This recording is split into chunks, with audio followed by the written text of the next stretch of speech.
Hello दोस्तों, कैसे हैं आप लोग। मैं आज एक कुंभ मेला के बारे में वीडियो बना रहा हूं कि आखिर कुंभ मेला इतना प्रचलित क्यों है। हम लोग ये नहीं समझ पाते हैं कि कुंभ मेला होता क्या है, कुंभ मेला प्रचलित क्या है, कुंभ मेला की विशेष जानकारी क्या है भाई, इसका ऐतिहासिक महत्व क्या है। ऐतिहासिक महत्व जो व्यक्ति नहीं जानते हों वो आज जान ले मेरी वीडियो के माध्यम से कि कुंभ मेला का ऐतिहासिक महत्व क्या है। इसका बहुत ही बड़ा ऐतिहासिक महत्व है। जब जब धरती पर देवताओं और राक्षसों का घोर युद्ध हुआ, जिसमें हमारे देवताओं लोग हार रहे थे और हारते हारते हुए परास्त हो गए थे। तो सारा देवताओं ने मिलकर भगवान विष्णु के पास गया, कहा विष्णु भगवान आप कोई रास्ता को बताइए। तो भगवान विष्णु सोचे कि सही बात है, देवता लोग हैं, देवता लोग को बचाना चाहिए। शुरू से सत्य ही जीता है दोस्तों, इसलिए देवताओं को भगवान विष्णु ने मदद की। उसने राक्षसों को मुख को मोड़ा और कहा कि समुद्र मंथन करते हैं। तो विष्णु की बात तो राक्षस लोग भी मानते थे और देव लोग भी मानते थे। आखिर राक्षस लोग विष्णु भगवान के बात को अटल रहे और राक्षस लोग बलशाली होते थे, काफी बलशाली होते थे। वो समुद्र मंथन करने में भगवान विष्णु को काफी मदद मिलता, इसलिए वह राक्षसों को उस्काया बहकाया और समुद्र मंथन कराई।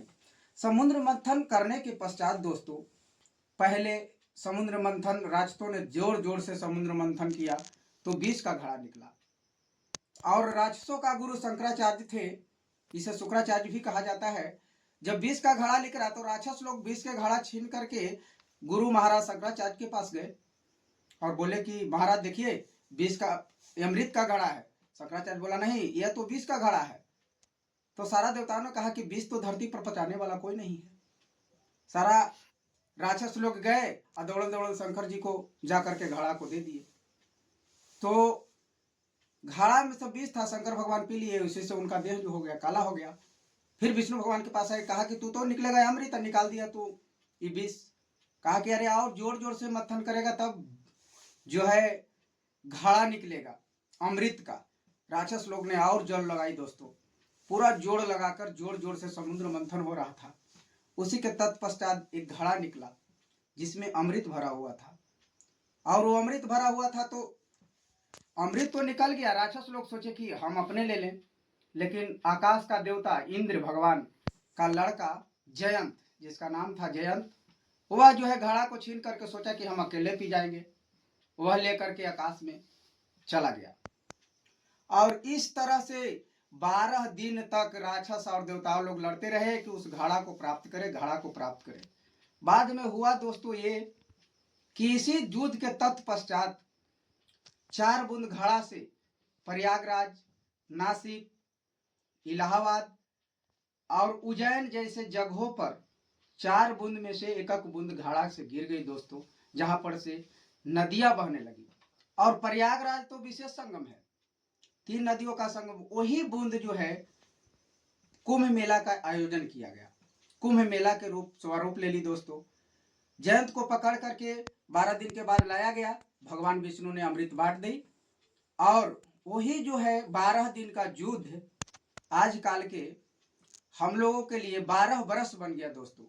तो प्रत्येक 12 वर्ष में एक कुंभ मेला का आयोजन होता है। और इस बार महाकुंभ मेला, कुंभ के मतलब होता है, कुंभ का शाब्दिक अर्थ है, कुंभ का अर्थ होता है घड़ा। कुंभ का अर्थ जो होता है घड़ा होता है और मेला का अर्थ हो साथ साथ चलना।